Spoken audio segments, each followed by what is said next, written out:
On my wedding day, Ethan called me. I'm sorry, Grace. I can't make it back. Lily cut her wrists. I can't leave her. Lily. Ethan's one who got away. She had just returned from overseas 6 months ago. I gritted my teeth. Ethan. Think carefully. Are you coming today or not? Ethan didn't answer, and I hung up with a cold laugh. Then I dialed another number. Marcus. Now. Come marry me. A soft chuckle came from the other end of the line. All right. Lily was Ethan's one who got away. I'd always known that. 3 years ago, she abandoned Ethan, who was then penniless, to pursue her career in Hollywood. 3 years later, her dreams shattered, and Ethan had achieved success with my support. She couldn't let go and came back, begging to reconcile. So what was I? A joke? I thought Ethan saw things clearly. I didn't expect him to be so blind. So, when I received his call saying he couldn't make it, I exploded. Ethan, think carefully. Are you coming today or not? Am I, the heiress of Vance, to be summoned and dismissed at your whim? Silence. Still silence. Ethan knew he was in the wrong and could only repeatedly apologize. But that wasn't what I wanted at all. Ethan, don't you dare regret this. I hung up the phone. The dressing room was unusually quiet. My chest heaved, but I felt utterly empty. What do we do? The groom still hasn't arrived. Could the wedding be off? Whispers from the makeup artist and wedding planners drifted from outside the door. No way. This is Metro City's grandest wedding. Exactly. MS. Grace spent millions of dollars on this. But how? My hand, gripping my phone, trembled. Yes. This wedding was unprecedented in its grandeur. The culmination of 3 months of my planning. It had cost me countless efforts, human resources, and financial investment. It was my dream wedding. And now, that dream was about to shatter. Someone ran over and said, "Bad news. Guests are already arriving. Should we let them in?" This. Shouldn't we ask MS Grace first? The door swung open abruptly, cutting short their hesitation. Let them in, I stated firmly. MS Grace, bring the guests in and follow the planned schedule. I said no more, closing the dressing room door once again. The wedding had to proceed as scheduled, but the groom became a huge problem. I couldn't just drag anyone off the street to fill in, nor could I humble myself and accept any of the suitors I had previously rejected. After much thought, only one person seemed most suitable. Beep, beep.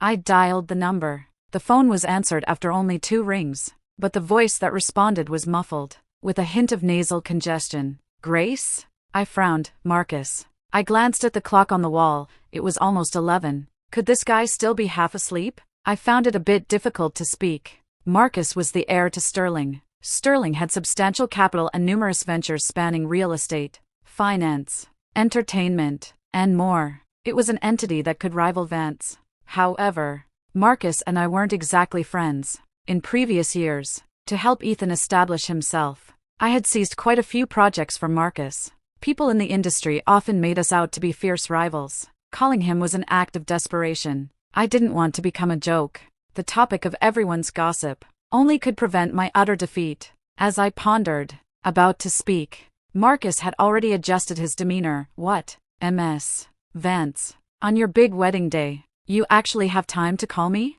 Holding back a sigh, I told him, Marcus, the Northwood project is yours. Now, come marry me. I dug my nails into my palms, mortified and ashamed. I was bracing myself for Marcus's sarcastic remarks to escalate. Suddenly, a soft chuckle came from the other side. All right, I'll be right there. I genuinely worried Marcus would show up disheveled to get back at me, but thankfully, he appeared quite presentable, more so than Ethan. His hair was neatly styled, his suit impeccably pressed and fitted.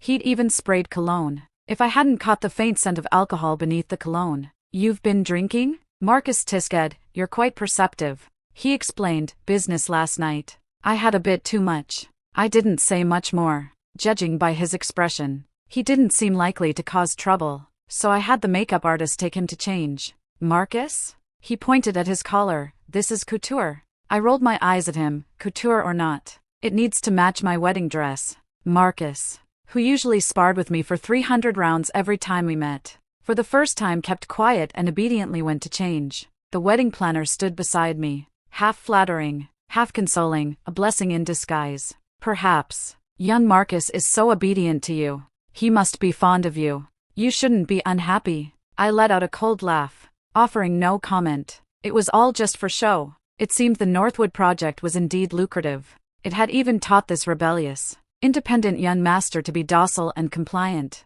I sat down for the makeup artist to touch up my makeup. I opened my phone, found Ethan, and without hesitation, dragged him into my blacklist. Although the groom had been changed last minute, the highly paid wedding planners were professionals. In less than an hour, all the on-site materials were replaced, as if Ethan had never existed. The only flaw was the welcome banner. Marcus was smiling too broadly. It didn't look like a joyous welcome to marriage, more like a proud parent with a newborn. But one couldn't expect too much from a temporary hire. I turned a blind eye, and to the tune of the wedding march and under everyone's gaze, I walked onto the stage. The ceremony was simplified, and soon it was our turn to give speeches. Marcus had someone write his speech. I didn't know who. It recounted our first meeting as children, when I beat him up, and spoke of us joining hands to enter the sacred halls of marriage. It was quite moving. Grandpa, who doted on me the most, was weeping profusely below. Finally, he walked onto the stage, solemnly placed my hand in Marcus's, and said, "Sterling boy, don't you dare bully my Grace, or else I'll make you pay." Marcus readily agreed. "You have my word." When someone tactless brought up Ethan during the toast, Marcus swiftly put his arm around my waist and pushed the person's glass back. "There might be a misunderstanding here. Grace was merely helping out a colleague. You've got it all wrong. We grew up together. We're childhood sweethearts. See? She's happily with me now, isn't she?" A smile on my face. I secretly pinched him. "All right, Marcus. I didn't realize you were such a good actor." Marcus's expression didn't change in the slightest. He raised his glass and gently clinked it against mine. "What if I told you I was serious? Would you believe me?" Ha! I didn't believe him. After the wedding, I had a long talk with Grandpa. I told him I no longer wanted to stay on the sidelines of the corporation. I wanted to take charge of its projects. Grandpa was surprised but very supportive of my decision. Before, I had intentionally supported Ethan, always staying behind the scenes. But now I understood, relying on a man is never as reliable as relying on yourself. A career held in your own hands is the most secure. Grandpa promised to entrust me with the corporation's latest and most crucial initiatives. I returned home and slept soundly that night. The next morning, I woke early, got ready, and changed into a smart outfit. Honeymoons are for couples in love. Marcus and I had a contractual marriage, so there was no need for such things. What I could cancel, I did. What I couldn't, I gave to Chloe. She was so delighted she exclaimed, "Grace, maybe you should get married a few more times." Just as I was about to leave, the doorbell rang. The person at the door was unexpected, yet made sense. It was Ethan, because had broken his promise. Grandpa, in a fit of rage, suspended him and expelled him from the corporation, even though he was exceptionally intelligent and far-sighted. But Henry was a man of his word. He wouldn't let anyone who wronged me off the hook. I opened the door and glanced at him. "I haven't touched your things. Pack up and leave on your own. And leave the keys. The company's items too. You have one day." Ethan didn't complain about the sudden dismissal. He just lowered his gaze. "Grace, I'm sorry." His clothes were wrinkled, his hair disheveled. There were dark circles under his bloodshot eyes. He looked to be in great pain. It was utterly ridiculous. Wasn't he the one who refused to marry me to stay with his one who got away? What was he pretending for? As I was about to leave, Ethan grabbed my hand, preventing me from going. "Grace, Lily had cut her wrists. She was very emotional, and her parents weren't around. I truly couldn't leave. I know you hate me. It's my fault. But marriage is a big deal, not a game. You can't marry Marcus." My emotions flared up again. "Ha, so you do know it's a big deal. Yet you'd rather break a contract on something so important just to stay with Lily?" "Ethan, I've made myself perfectly clear. You didn't come back. You made your choice. From now on, you and I are nothing to each other. Let go." I almost screamed that last "let go," but held me tightly. I couldn't break free. Just then, a car horn blared. "Hey," in broad daylight. "Grabbing someone else's wife isn't exactly appropriate, is it?" Marcus rolled down his car window and smiled at Ethan. Yet there was no warmth in his eyes, only a chilling intensity. Ethan's gaze tightened. My rationality returned, and I said coldly, "If you don't let go, I'll call the police." Ethan finally let go. I hurried down the stairs, pulled open Marcus's car door, and got in. What are you doing here? Marcus smiled. Isn't it what a husband should do? Taking his wife to work?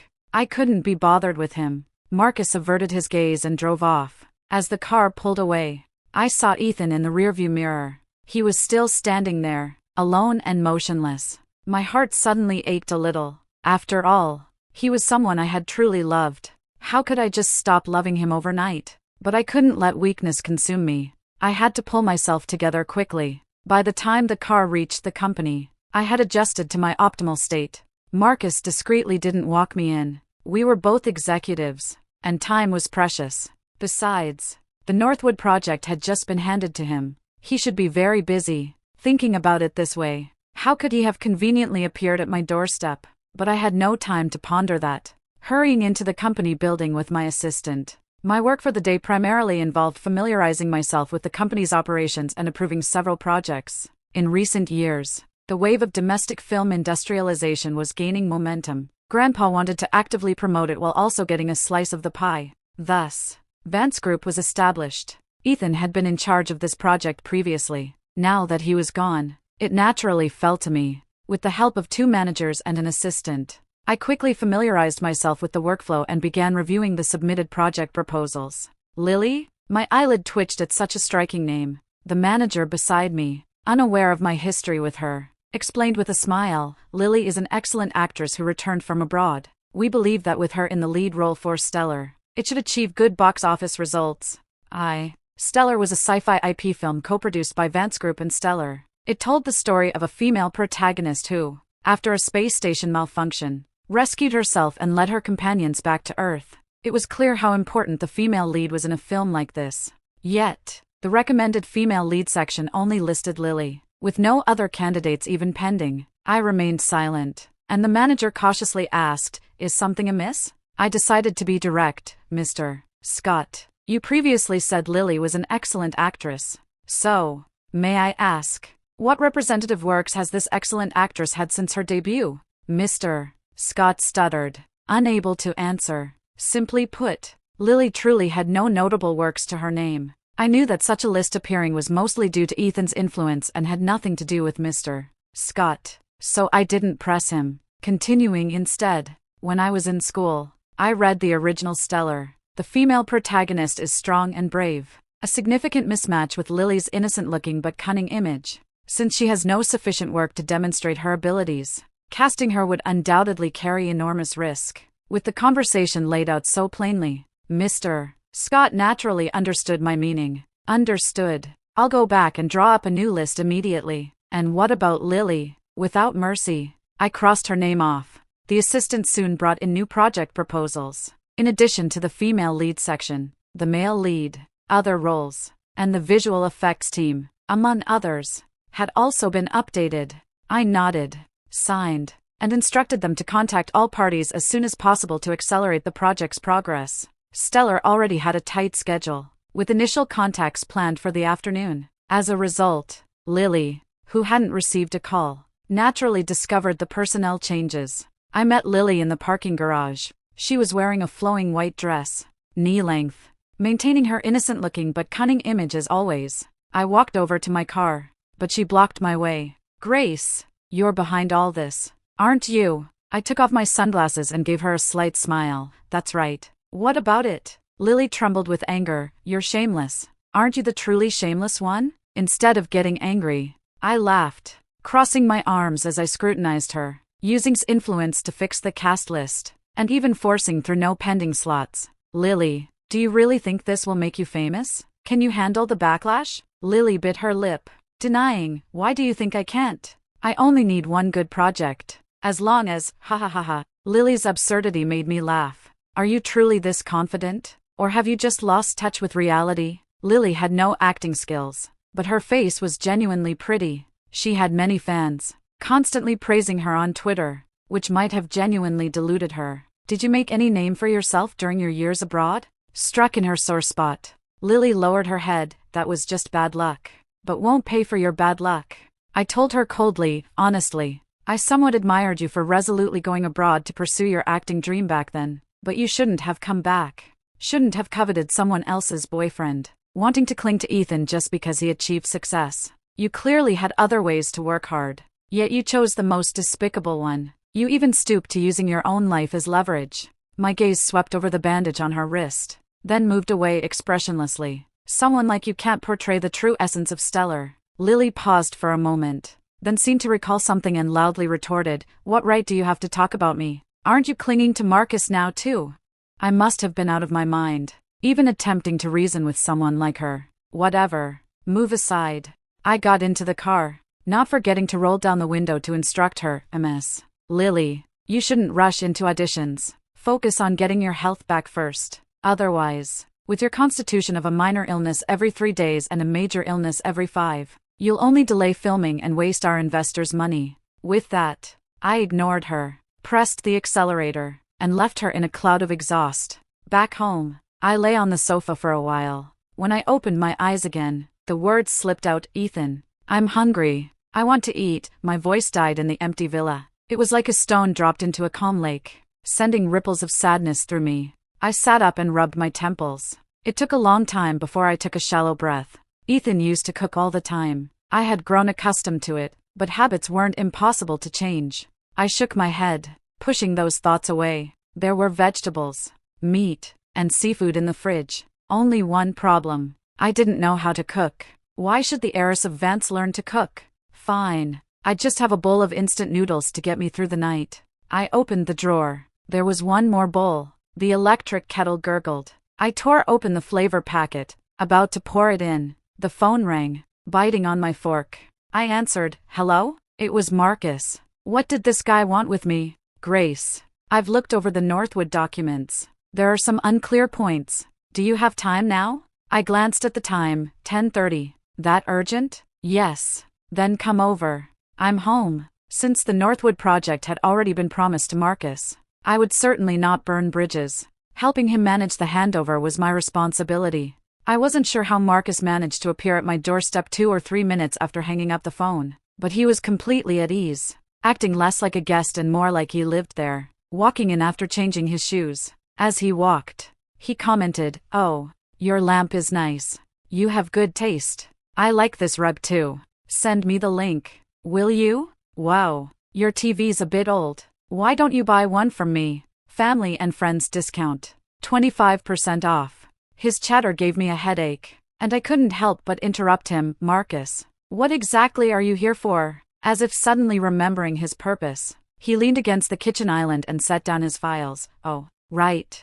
Northwood." He saw my instant noodles and exclaimed with wide eyes, "You're eating this? You haven't eaten dinner? What's wrong?" "It won't affect our discussion." I picked up my fork to continue, but Marcus suddenly snatched the noodles away. "No way. Instant noodles aren't healthy. I'm a bit hungry too. Let's eat together." With that, he flipped his hand and dumped all my noodles out. My blood pressure shot up. That was my last box of instant noodles. Marcus scrolled through his phone, letting out a clear, "Yet silly, huh? Why can't I order takeout? Otherwise, why do you think I was eating instant noodles?" Maintaining my last shred of composure, I pointed to the fridge. "Ingredients. There are." "Can you cook?" "Marcus, no." "Then you dumped my dinner out." I finally lost it, snapping my fork with a crunch. "Marcus, are you insane?" At 11:10 p.m., I finally ate dinner. Although couldn't cook, his cook was brought over by his driver. Seeing Maria still working in the kitchen so late,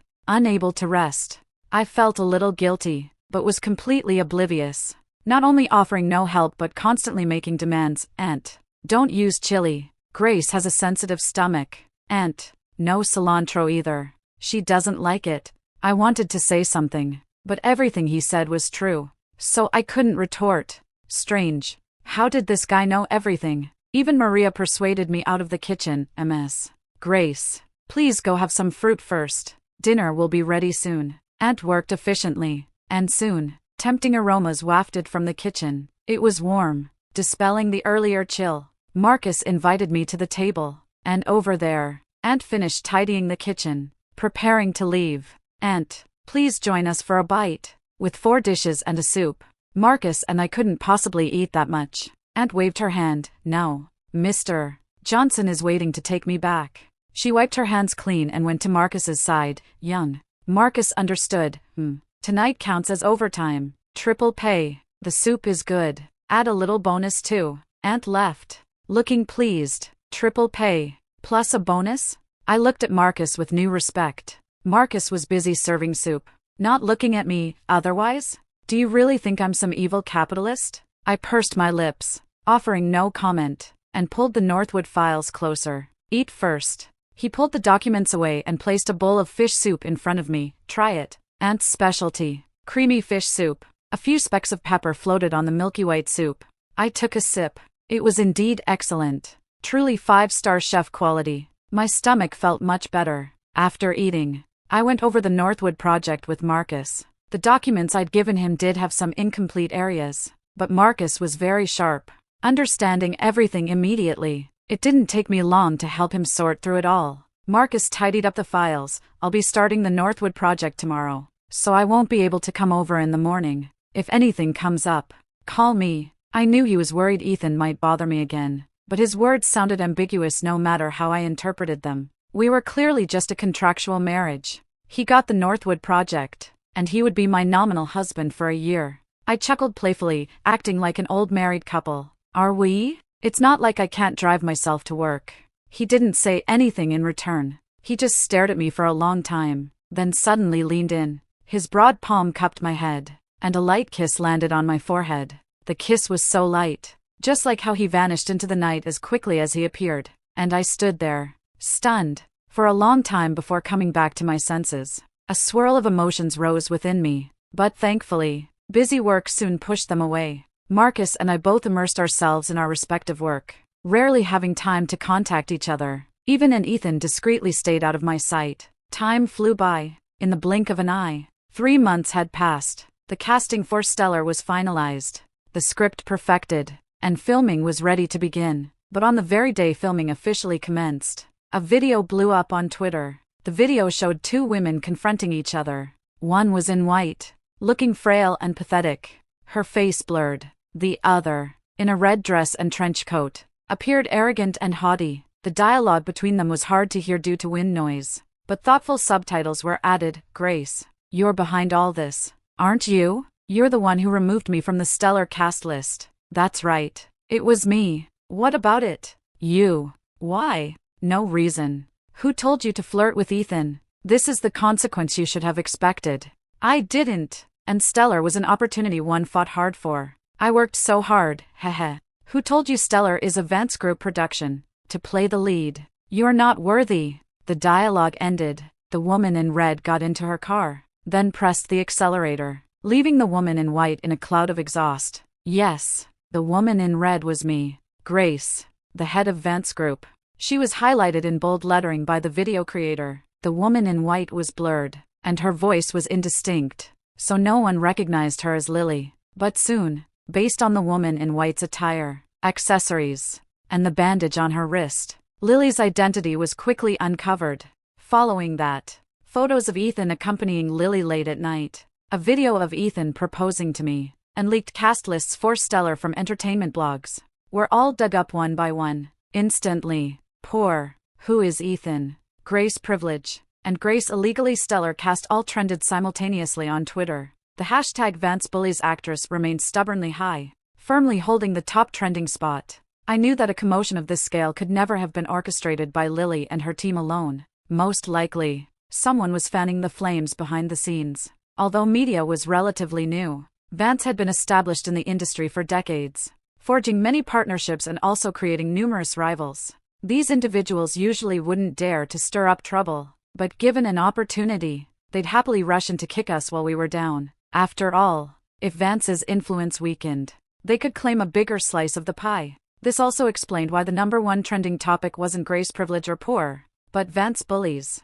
They were targeting Vance, with Stellar about to commence filming, and Vance Group on the verge of deep strategic cooperation with Stellar. The strategic partnership agreement was in its final stages. I absolutely couldn't let it be affected. I immediately called Mr. Raymond, the CEO of Stellar. Unfortunately, there was no answer. I didn't know if this was intentional or not, so I had to call his assistant. The assistant informed me that Mr. Raymond was at the tower for the cultural and was likely too busy to answer, but the kind assistant still reminded me at the end, Ms. Vance, If you wish to discuss the partnership with Mr. Raymond, you should first resolve your own issues. I asked my assistant to drive me to the tower. Sitting in the back seat, I handled messages in the team messaging app while taking Grandpa's call. This is outrageous. What's going on? Vance Group's publicity department can't even handle this minor issue. They can't control the narrative. Grandpa on the other end of the line was furious. He knew I wouldn't do such a thing. But the people online were indifferent. They didn't know me, nor did they understand the circumstances. So they were easily swayed. What's more, many online trolls were involved. Grandpa must have realized this too, but he was worried sick. He couldn't bear for me to be slandered like this. Grace, don't worry about it. I'm calling the corporation's central publicity and legal departments right now. They'll drop everything and dedicate all their efforts to resolving this for you. Instead, I smiled and comforted Grandpa. Grandpa, don't worry. I can handle this small matter. Seeing my resolve, Grandpa no longer insisted, only reminding me that if I needed help, he would give me his full support. I understand. Thank you, Grandpa. The tasks in the team messaging app were mostly assigned. I saw many partners I usually got along with sending me messages, asking how I was and if I needed help. I also saw Chloe indignantly accusing, "It must be Lily's doing. It makes me so angry," along with screenshots of her fierce Twitter battles with Lily's fans. And then there was Marcus's message. "How are things? Where are you now?" I replied, "I'm fine. On my way to the tower to see Mr. Raymond. I'm discussing the Northwood case with Wanlong, but I'll be there shortly." I wanted to say you don't have to come, but knowing Marcus's personality, he would come anyway even if I told him not to, so I just replied okay. For some reason, I felt much better. My assistant stopped the car and said to me, "Sis, we're here." I hadn't been invited to the Cultural Development Conference at the tower, so I had to wait outside. Many people recognized me and started pointing and whispering, "That's her, right? That's Grace? That's right. It's her. How shameless to do something like that. Heh, just another capitalist, bullying us ordinary folks. Seriously, even a celebrity like Lily gets bullied like that. Imagine how much worse it would be for us." My assistant wanted to stick up for me, but I stopped her. "Don't bother. Their mouths are their own. Let them say what they please. But our purpose here isn't to argue with them." I averted my gaze, continuing to monitor the team messaging app and Twitter. The tide of public opinion had quietly begun to shift. The meeting ended quickly, and Mr. Raymond was the first to emerge, surrounded by a group of people. Seeing me, he had his staff find a dressing room. "Mr. Raymond," after we sat down, I got straight to the point. "I apologize for coming so suddenly, but given the unexpected circumstances, I felt I had to explain personally. The text in the video doesn't accurately reflect what happened that day. I removed Lily's name because she wasn't suitable for the role, not because of any personal vendetta between us. The cast list for Stellar was personally handed by me to Stellar and Director, and then Director made the final selection. This confirms there were no issues with the casting. Mr. Raymond took a sip of tea and slowly raised a hand. "Grace, I trust your character. Your integrity and work ethic have been evident during our interactions, or we wouldn't be signing with Vance Group so soon. But this matter isn't about what I think. It's about public opinion. With the controversy escalating, Vance Group is at the eye of the storm. The most important thing is to mitigate the negative impact on the public's perception, not just to gain my understanding." I smiled. "Mr. Raymond, you might have misunderstood. I made a special trip here to explain because Vance Group highly values Stellar as a partner, and because you are a senior figure I deeply respect. As for the negative public perception you mentioned needing to address, I believe that problem has already been resolved." Oh, no sooner had I spoken than a knock came at the door. Mr. Raymond's assistant opened the door, quickly whispered something in his ear, then handed him a tablet. Even without looking at the screen, I knew what had happened. Just before the meeting ended, Vance Group's publicity department released a video. It was the complete security footage of Lily and me in the parking garage that day. Generally, institutional surveillance video is only kept for a month, at most 3. Lily's team dared to release their video at this time, certain that the original footage had been deleted, leaving Vance Group and me to suffer in silence. But, unfortunately for them, I had kept it. The perspective of this surveillance video was much clearer, completely different from the passerby view released by Lily's team, and it was positioned directly behind us, with no wind machine noise, clearly recording our conversation. Grace. You're shameless. Aren't you the truly shameless one? Using influence to fix the cast list. And even forcing through no pending slots. All at once. The tide of public opinion shifted dramatically. Many spectators who had previously supported Lily snapped back to reality. What's going on? So used privilege to fix the cast list. And Grace discovered it? My goodness. So Lily was actually playing the victim and trying to turn the tables? I knew something was off when the video was hard to hear but had subtitles. Turns out it was to manipulate the narrative. Here's something even more chilling. Vance Group's surveillance footage has a timestamp. This incident happened 3 months ago. And typically, surveillance footage isn't kept for more than 3 months. Holy crap! Holy crap! In truth, these rational spectators existed from the start, but their voices were too faint and were easily drowned out in the overwhelming tide once someone manipulated the situation. Of course, Vance Group's video alone wasn't enough to cause such an absolute reversal in a short amount of time. Soon after, concerned citizens released a video with noise reduction, extracting the audio to prove that Lily's conversation with me was indeed consistent with the surveillance footage. And a lip-reading expert confirmed that Lily's subtitles were false. I also instructed the legal department to rigorously pursue defamation claims, and the PR department to control the trending topics. For every malicious topic ranking high, we would use less capital to buy the next available spot. In short, wherever the public could see the false videos and negative topics, they would also see the clarifying truth. Mr. Raymond smiled, looking at me with praise. Ms. Grace. Well done. I truly didn't misjudge you. And the agreement between Grace and Stellar? Mr. Raymond replied. The legal department has approved the final version. We'll sign it in a few days. I stood up and extended my hand to Mr. Raymond. Thank you, Mr. Raymond. Mr. Raymond had other matters to discuss, so he asked his assistant to see me out. The assistant marveled at today's turn of events. After expressing his surprise, he couldn't help but ask me, Ms. Grace, how did you manage to keep videos from 3 months ago? Did you know Lily would try something like this? I smiled, not directly answering. I'm a businesswoman. After all, while one should not harbor malicious intentions, it's wise to always be on guard against them. Actually, it was Marcus. Although I disliked Lily, I truly hadn't expected her to use such underhanded tactics. It was the day Marcus came to my house to inquire about the Northwood project, and he specifically told me it would be best to keep the videos, just in case. The assistant nodded, not asking further. I'll contact you after I've spoken with the legal department. All right.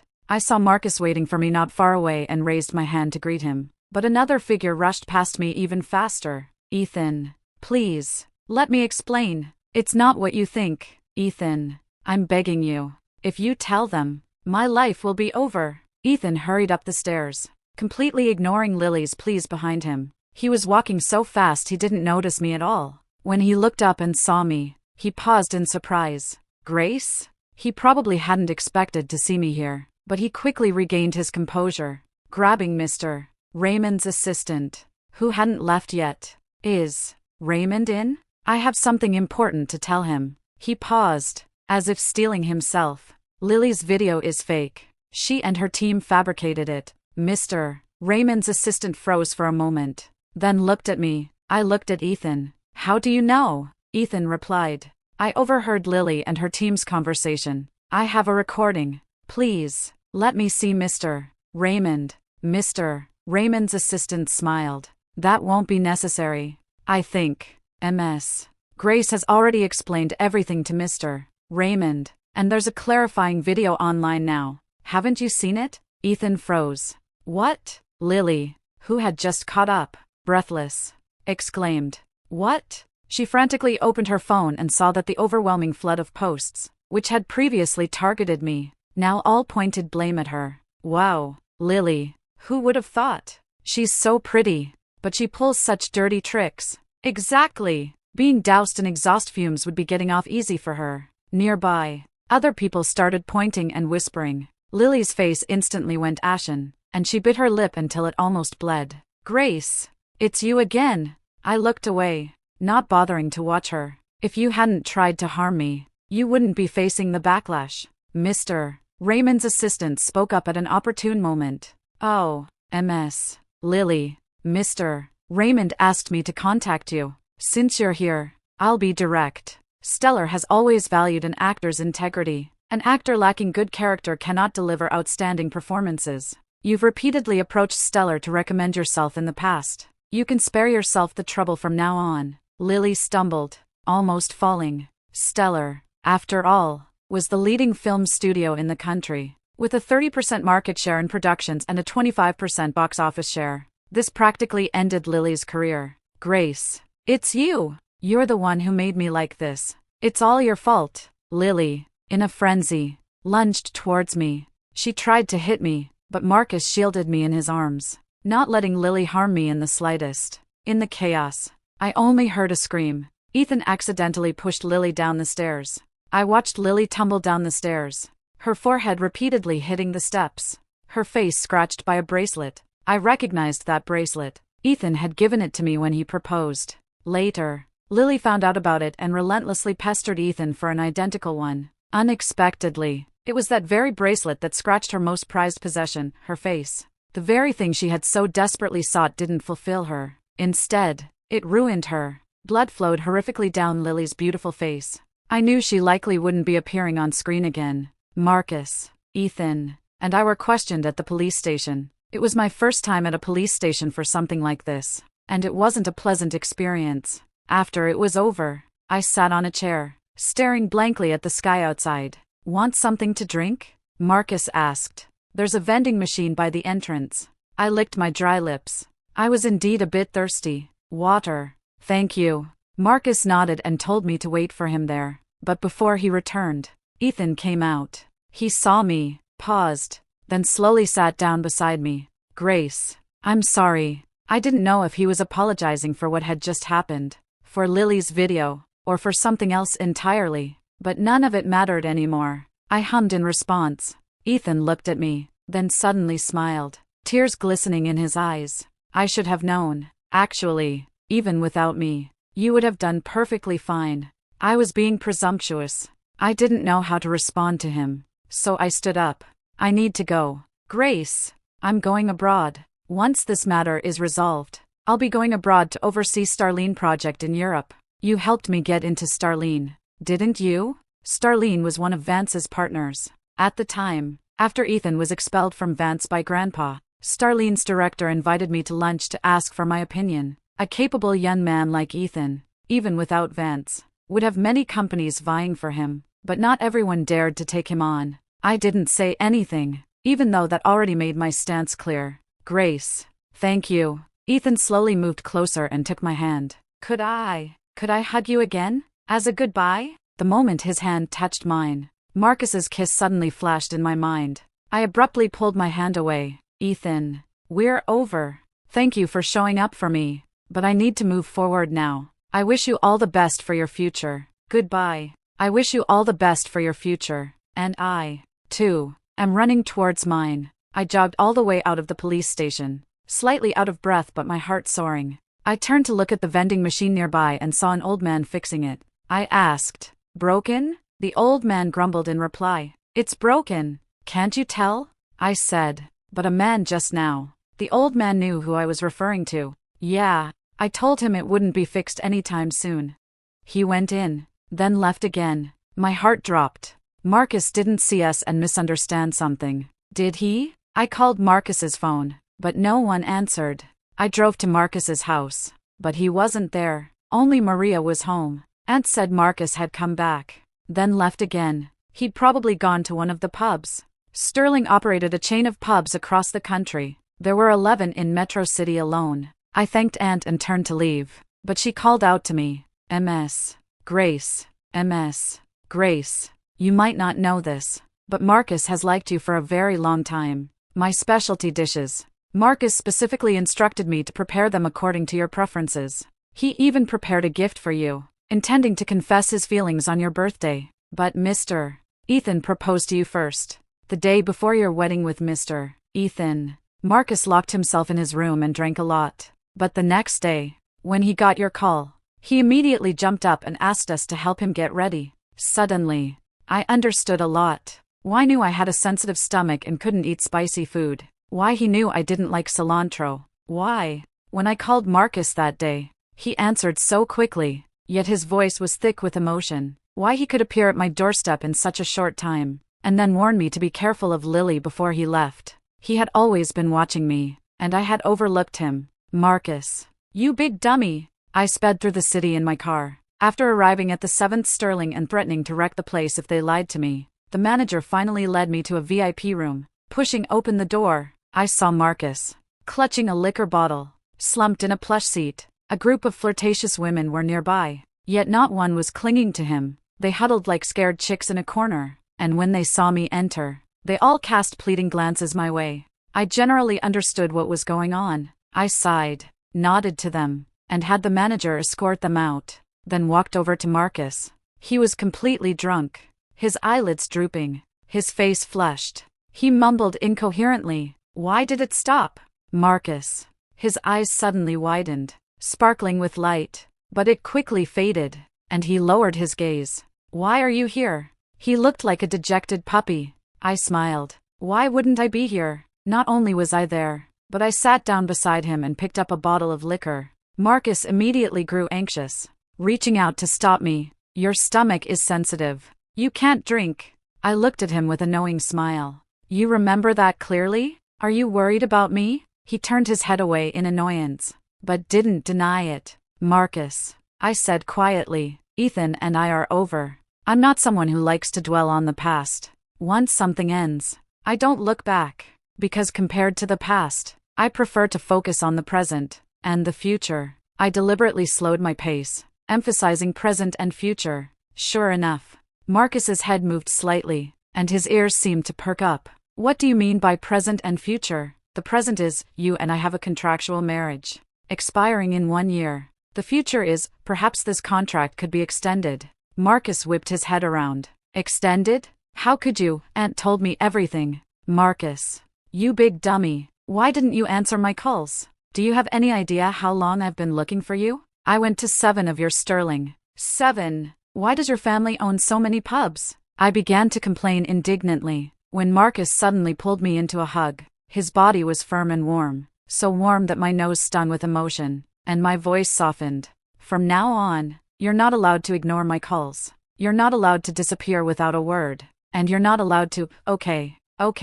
Marcus quickly agreed. "Whatever you say is fine." I nodded contentedly, then suddenly grew curious. "By the way, Aunt said you prepared a gift back then. What was it?" I only expected an answer, but he let go of me and pulled a jewelry pouch from his pocket. "You've been carrying this all this time?" Marcus's ears turned red. He opened the pouch and poured out its contents. It was a necklace, a golden candy necklace. The candy charm was a subtle nod to my last name. "Do you like it?" he asked cautiously. "I love it. Aren't you going to put it on me?" Marcus delightedly helped me put it on. I used the reflective surface of the table to adjust my hair. "Does it look good?" Marcus stared blankly. "Beautiful." I burst out laughing. "I guess your taste isn't bad after all." My heart fluttered.